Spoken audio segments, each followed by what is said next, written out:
Alright, after all of the pickup points are done, I usually take just a minute with it and just kind of go over them, like I said, and even the almost final blending. I don't touch polishing the chamber or the exhaust because this epoxy from putting the tubes in will get everywhere.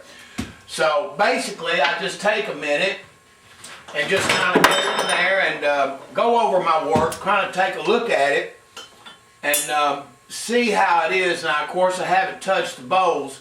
Here's the area of interest right here. As soon as the epoxy's in, this is the last thing we'll do because we don't want the epoxy getting on the seat.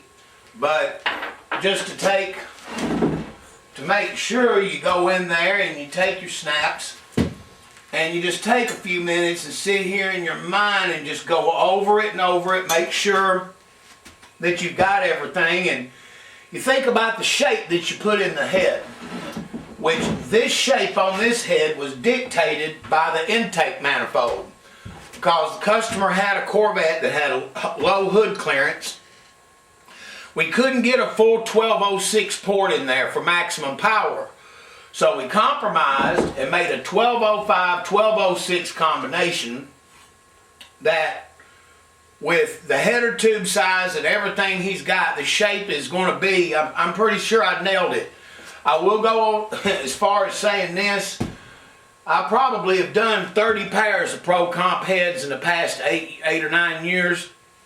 And this is hands down, without a doubt, the most labor intensive and most precise as far as pickup points, shape movement to make the manifold work. There's nothing that I've ever done before that holds to these. These are a hell of a pair of 190s. It'll be interesting to see the final volume on it, as the math shape that I plotted it matches the runner cross section. Remember when we went over that with the Pro Max heads, how important it was to look at that cross-sectional area and shape of the intake and how it lays into that. Every cylinder head combination I do takes into consideration header tube diameter, intake manifold cross-section. So now let's go ahead and let's put the tubes in this head and get the epoxy to dry, because we're right here at the end of this episode. Once that's done, there's just the valve job at our pickup point right here where we straighten this iron seat out for the 205 valve, and that's it, we're done. Oh, one more thing I might add that I do, when I raise the roof on the intake, it always seems to get right here on all of them where that rocker arm stud goes. And in this case here, like most of them, I've got the rocker arm studs here, the ARPs. So what I do is I put a plate and a stud and screw it all the way down, and then I look at the overhang, and then what I do is I take the thread out and take my bench grinder and grind the threads on the stud, because all that work in here on the port, I sure don't want a stud overhanging into the intake port on the roof. So I will show that step at the very end. But anyway, let's go ahead and get ready for the epoxy on the tubes and get this done. Okay, so we just basically take I use the JB Industrial Weld, the black and red.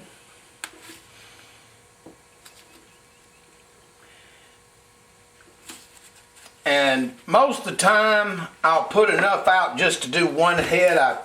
I do that for a reason. I don't like to get ahead of myself, as this stuff, you know, it dries, and I don't want to have some of it hardening, although this does take a little bit longer. And once again, the reason that the epoxy doesn't really hold the tube in place per se, it fills in the voids to stop a vacuum leak. Okay, so we mix her up real good there till it starts to turn its gray color, and you'll see why that I put off the polishing and what I call the minute fine blending, getting them absolutely perfect around the seat area because this stuff, I mean, it just gets everywhere. Okay, now I take a bit of it, twirl it around, and I go up inside the hole. I always paint it, what I call it, on the inside, and get a good batch of it in there first.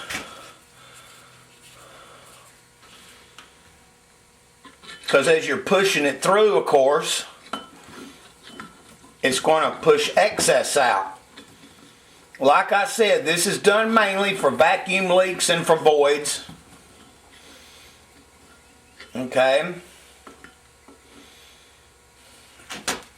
I'll go ahead and turn the head around the other way and just make sure I got it on the top.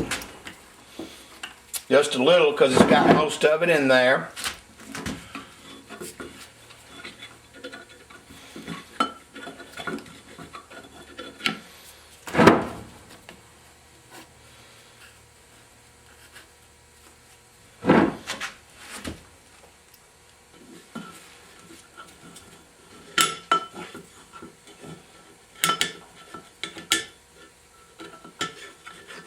Okay, then I'll usually stand the head up on the side. Let me back you up a little bit here.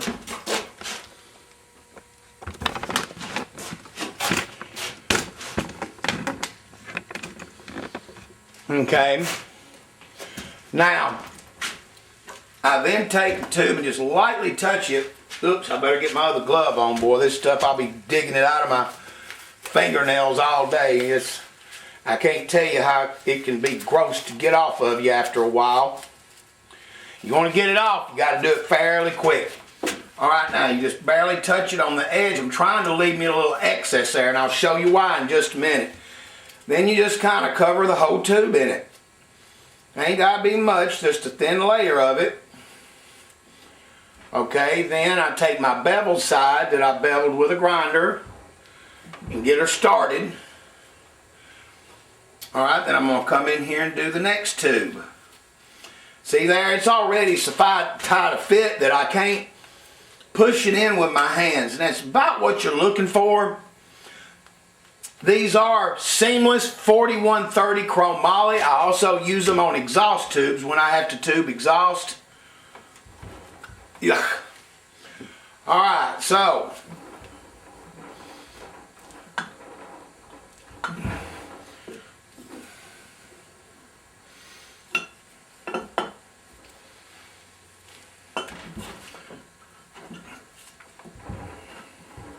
now, to be on the safe side, I always take a little tap with a hammer on that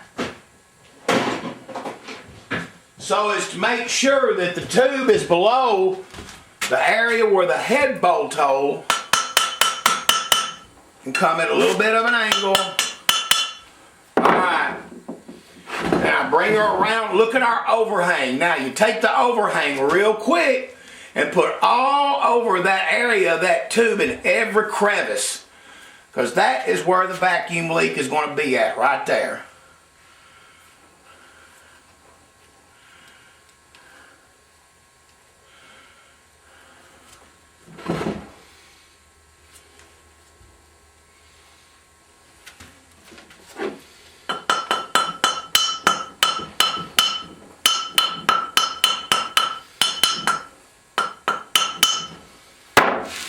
Alright, now turn the head the other direction.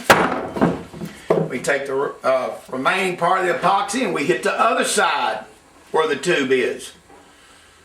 Okay, smashing it all up in there. I'm going to get you a close-up in here so you can see what I'm talking about, because this is the only chance you're going to get to fill in any of the cracks or the holes or anything where any vacuum leak could go to it. This is an absolute must. Believe me, I put in enough of them where I can tell you, you will regret it. Alright, so let's take a look in there real quick.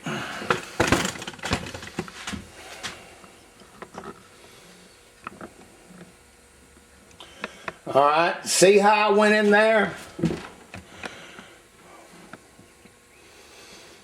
you can see the tube, and then you can see where I took and just push around the edges, make sure I got plenty of buildup where the tube is. Okay, and that's pretty much it. Now it's got its job to do a drying. I'm going to put a light heat on it, not much. I'm going to put it on a heater for a little while and then let it harden. All right, that's all for now.